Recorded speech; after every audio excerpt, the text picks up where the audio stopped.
사도신경 고백하심으로 새벽기도회를 시작하겠습니다. 전능하사 천지를 만드신 하나님 아버지를 내가 믿사오며 그 외아들 우리 주 예수 그리스도를 믿사오니 이는 성령으로 잉태하사 동정녀 마리아에게 나시고 본디오 빌라도에게 고난을 받으사 십자가에 못 박혀 죽으시고 장사한 지 사흘 만에 죽은 자 가운데서 다시 살아나시며 하늘에 오르사 전능하신 하나님 우편에 앉아 계시다가 저리로서 산 자와 죽은 자를 심판하러 오시리라. 성령을 믿사오며 거룩한 공회와 성도가 서로 교통하는 것과 죄를 사하여 주시는 것과 몸이 다시 사는 것과 영원히 사는 것을 믿사옵나이다. 아멘. 찬송가 70장 찬양하겠습니다. 70장입니다.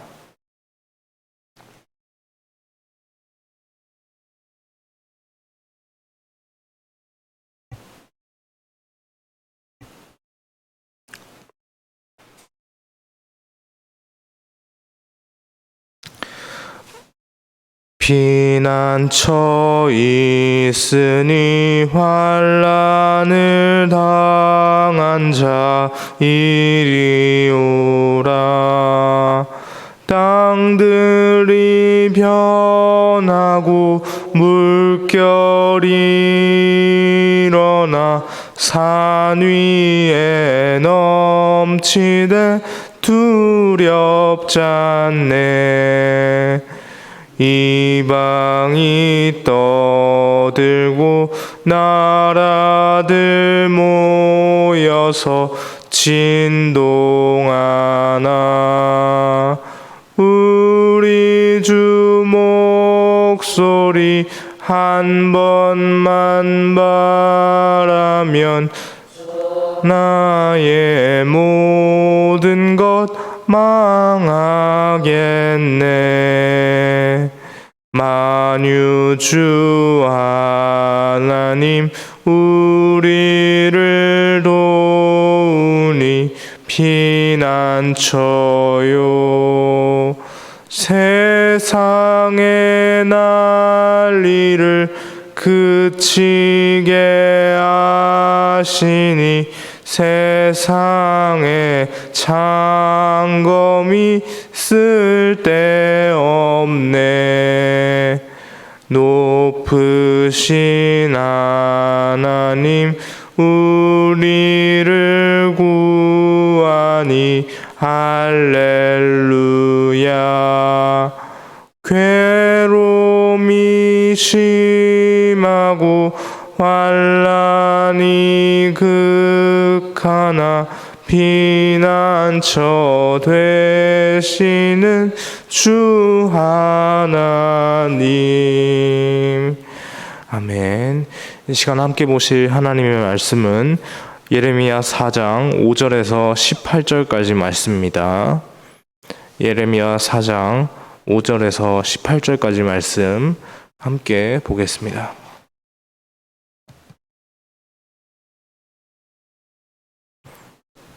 예레미야 4장 5절에서 18절까지 말씀 우리 교독해서 마지막 절 함께 읽는 것으로 함께 보겠습니다. 제가 먼저 5절 말씀 읽겠습니다.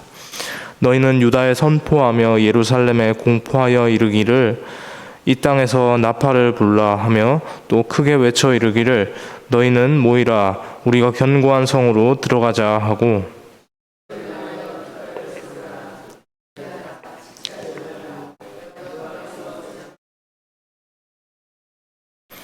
사자가 그 수풀에서 올라왔으며 나라들을 멸하는 자가 나아왔을 때 네 땅을 황폐하게 하려고 이미 그의 처소에서 떠났은즉 내 성읍들이 황폐하여 주민이 없게 되리니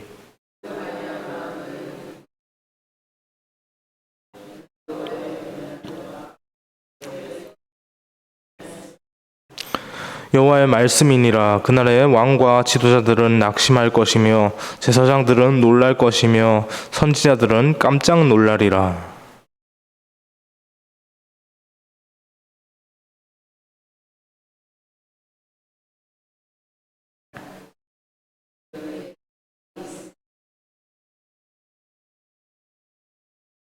그때 이 백성과 예루살렘에 전할 자가 있어서 뜨거운 바람이 광야에 있는 헐벗은 산에서 내 딸 백성에게 불어온다 하리라. 이는 키질하기 위함도 아니요 정결하게 함도 아니며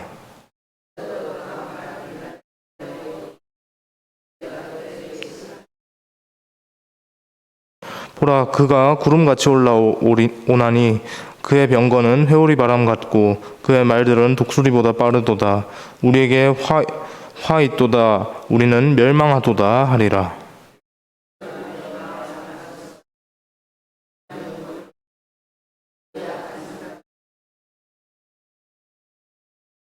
단에서 소리를 선포하며 에브라임 산에서 재앙을 공포하는도다.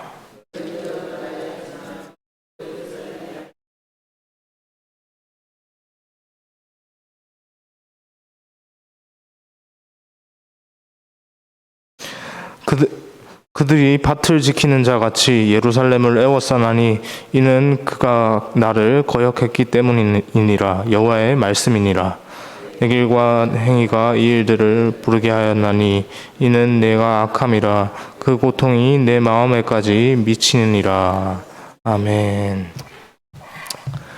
여러분, 우리는 날마다 하나님의 말씀인 성경을 통해서 하나님을 만납니다. 하나님께서는 성경을 통해서 우리에게 하나님 당신이 어떤 분이신지를 그렇게 알려주십니다.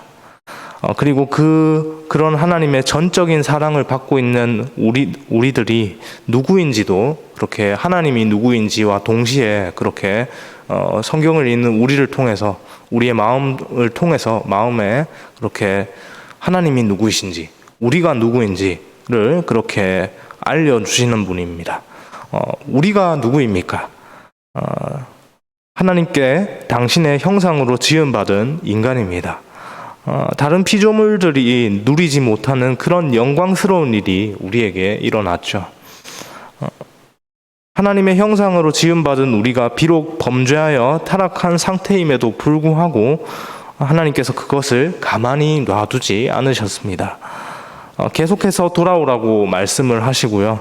그럼에도 말 안 듣고 계속 엇나가기만 하는 그런 우리를 끝까지 기다리시는 분이 바로 우리 하나님이십니다. 이런 사실을 우리가 계속해서 묵상하고 있는 우리 예레미야 본문을 통해서 또 너무나도 잘 알 수 있는데요. 이스라엘을 향한 심판의 메시지를 하나님께서 예레미야 선지자의 입을 통해서 그렇게 선포하시면서도 한편으로 또 그들을 향해서 끊임없이 돌아오라고 하십니다. 그들이 살 길은 여호와 하나님께 돌아가는 길밖에 없습니다. 그러나 사실 예레미야가 살던 그때까지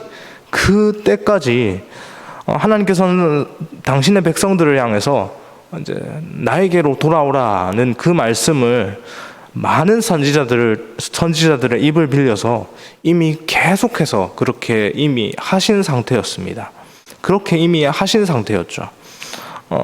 하나님께서는 유다를 향해서 끝까지 기회를 주시고 돌아오기를 그렇게 기다리시지만 그것은 하나님께서 정하신 그때까지, 언제까지입니까?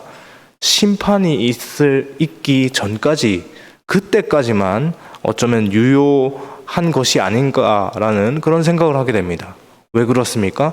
심판이 벌어지고 난 이후에 이미 모든 것들이 다 이제 확정이 되고 다 집행이 된 이후에 그들이 돌이킨다면 그것은 이미 늦어버린 것이죠.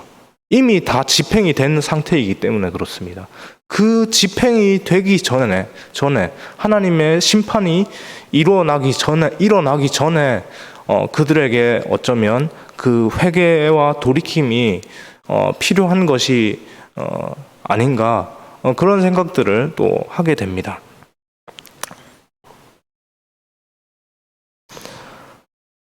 지난주 금요일에 저와 함께 살펴보았던 예레미야 1장의 끓는 가마의 환상을 통해서 이렇게 하나님께 심판받을 유다의 미래가 명백해졌습니다.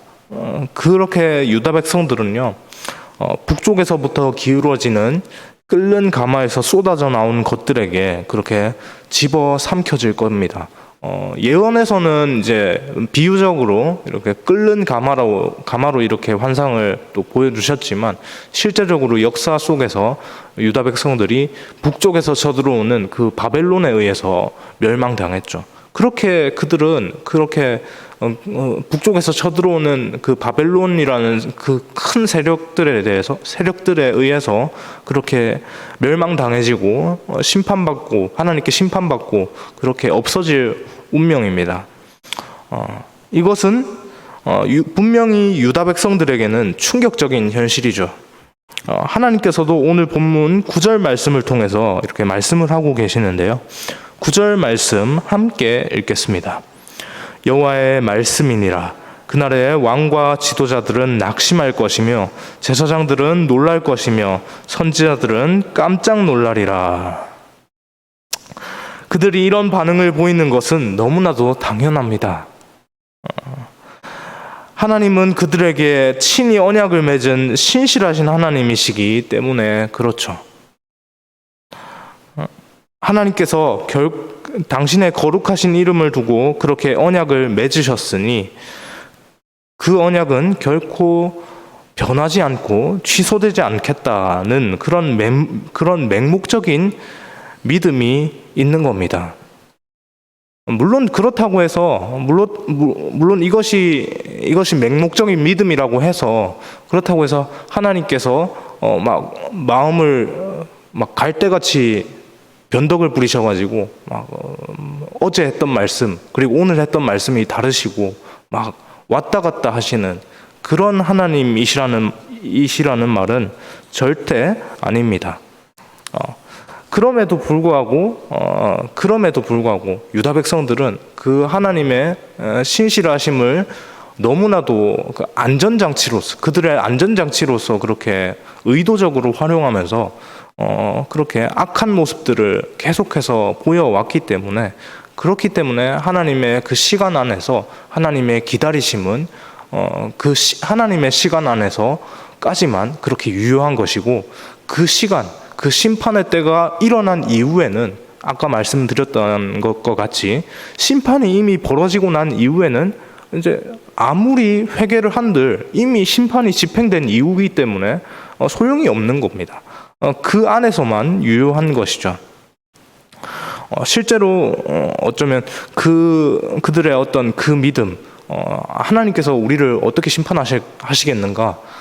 우리는 하나님의 택한 백성인데, 하나님께서 당신의 이름을 걸고 그렇게 직접 맹세하신 택하신 백성인데, 우리가 어떻게 그렇게 하나님 백성인 우리가 그렇게 멸망을 당하겠냐라고 하는 그런 그 믿음과 바람대로 평화로워 보이는 시간들이, 아주 아무 일 없이 그냥 잔잔한 평화의 시간들이 유다에게 그렇게 주어졌습니다.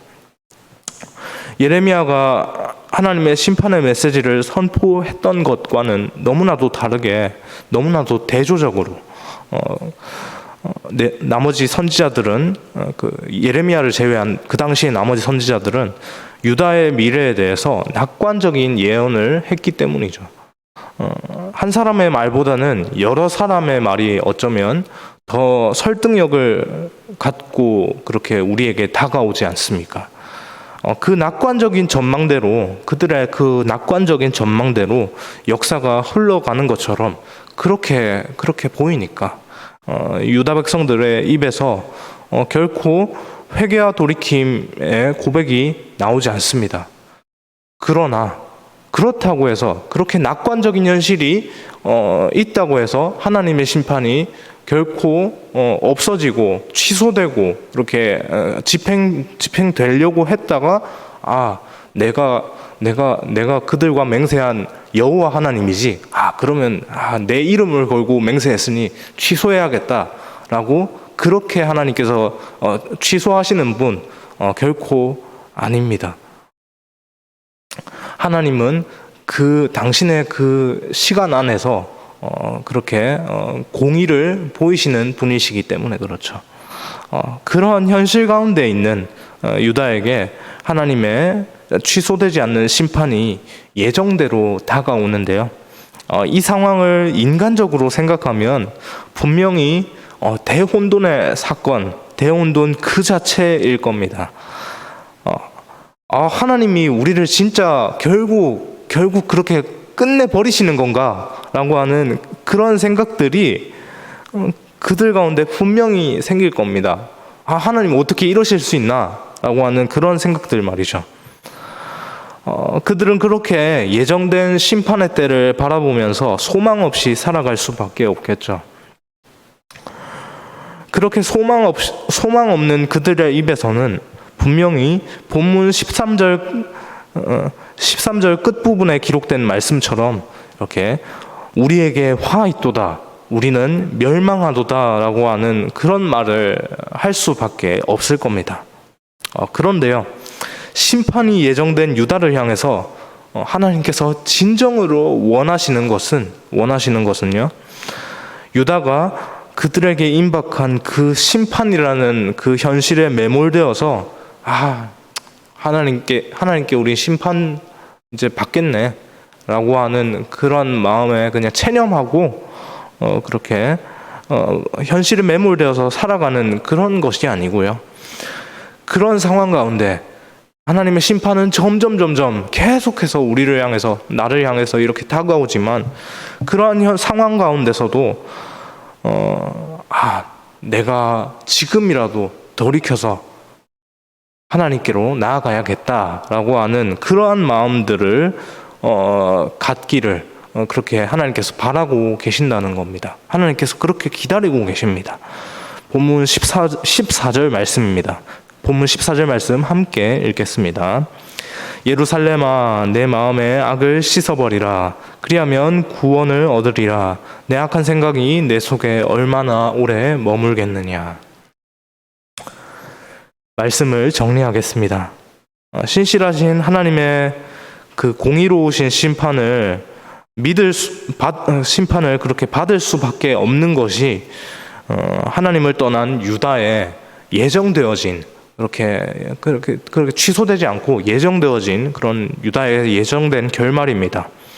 그 심판이 어쩌면 옛날에 그 노아 때에 임했던 그 홍수 심판처럼 그렇게 120년 동안, 홍수 심판이 120년 동안 유예되지 않았습니까? 하나님께서 노아에게 480살 된 노아에게 환상으로 나타나셔서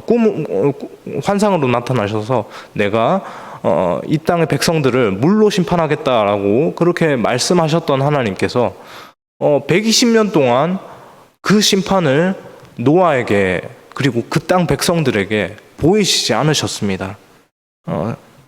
어쩌면 오늘 본문에서 하나님께서 그렇게 유다 백성들을 향해서 품으시고 말씀하시는 그 심판의 모습도 이 홍수 심판과 동일하게 즉각적이지 않습니다. 바로 그들의 눈앞에 임박한, 물론 하나님의 때에서는 임박한 것이지만 그들의 현실 상황에서, 평화로워 보이는 그들의 현실 상황에서, 어떻게 이렇게 평화로운 현실 가운데서 하나님, 그 예레미야 선지자가 말하는 그 임박한 그 하나님의 심판이 있겠는가라고 하는 그런 생각들, 그들의 상황 속에서 얼마든지 할 수 있는 것이죠.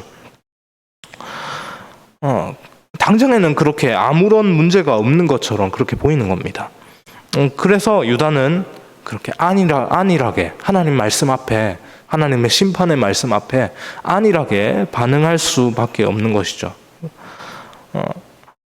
하나님께서는 계속해서 그들에게 돌아오라고 그렇게 말씀을 하시는데, 정작 그들은 아무런 문제가 없으니, 내 삶 가운데, 우리의 일상 가운데 아무런 문제가 없으니 평화롭다, 이것이 하나님께서 주시는 평안이 아닌가라고 하는 그런 말들을 하면서 계속해서 정작 그 하나님을 떠나가는 그런 선택을 하고 있는 겁니다. 그 선택의 결과가 어떻습니까? 그런 잘못된 선택의 결과가 어떻습니까? 하나님의 때에 일어나는 심판을 그렇게 정통으로 맞게 되는 그런 결과를 초래합니다. 이 말씀을 묵상하는 우리의 마음 가운데 유다 백성들과 같은 오늘 본문에 나타나고 있는 그러한 유다 백성들과 같은 그런 영적 안일함이 없기를 소망합니다.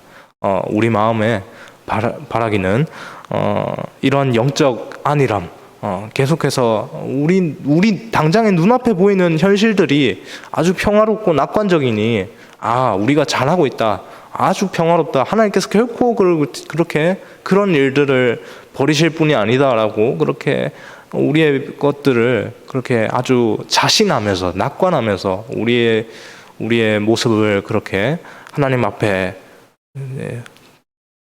얼굴 똑바로 들고 당당하게 살아가는 그런 우리의 모습이 없기를 소망합니다. 우리에게 있어야 할 것은 언제 어디서나 하나님 앞에 겸손함으로 하나님, 저희가 항상 하나님 뜻대로 살아가길 원하지만 어쩌면 우리의 연약함으로 인간적인 모습으로 그렇게 날마다 죄를 범죄하면서 살아갈 수밖에 없는 것이 우리의 현실임을 하나님 용서하여 주옵소서. 우리가 주께로 돌아가길 원합니다 라고 그렇게 고백할 수 있는 그 은혜가, 그런 고백을 할 수 있는 그 은혜가 우리 가운데 있기를 주님의 이름으로 소망합니다. 기도하겠습니다. 하나님 감사합니다. 하나님, 예레미야 선지자를 통해서 하나님의 그 애타는 심정, 택하신 백성들이 그 자리를 떠나서, 그 악한 자리를 떠나서 돌아오기를 원하시는 그 하나님의 애타는 심정을 그렇게 계속해서 선포하셨는데, 그럼에도 불구하고 그들은 그 낙관적인 그들에게 주어진 그 낙관적인 그 심판의 때를 바라보면서 평화롭다, 아주 평화롭다, 이렇게 평화로운데 어떤 심판이 있을 수 있느냐라고 그렇게 했던 것, 안일하게 반응했던 것, 우리가 말씀으로 보았습니다. 하나님, 우리에게는 이러한 안일함이, 영적 안일함이 있지 않도록 하나님 인도하여 주옵소서. 은혜를 베풀어 주옵소서. 하나님, 언제나 하나님 우리 마음 가운데 항상 깨어 있는 마음으로 하나님 앞에 아버지 연약한 마음, 연약한 모습으로 하나님 날마다 범죄할 수밖에 없는 자임을 그렇게 고백할 수 있게 하여 주옵소서. 그럼에도 불구하고 그 고백하고 있는 그러한 우리의 현실 가운데서 하나님께서 은혜를 베풀어 주신 것을 동시에 또 기억하며, 하나님 은혜를 베풀어 주셔서 감사합니다. 하나님 용서해 주셔서 감사합니다. 그 아들 예수 그리스도를 통해서 우리에게 죄에서 자유케 되는 은혜를 베풀어 주셔서 감사합니다 라고 날마다 하나님의 은혜를 고백하며 그렇게 감사함으로 반응하며 살아갈 수 있는 우리의 모습이 되게 하여 주옵소서. 그 은혜가 오늘 하루를 시작하는 우리에게도 동일하게 있기를 소망하오며 감사드리며 이 모든 말씀 예수님의 이름으로 기도합니다. 아멘.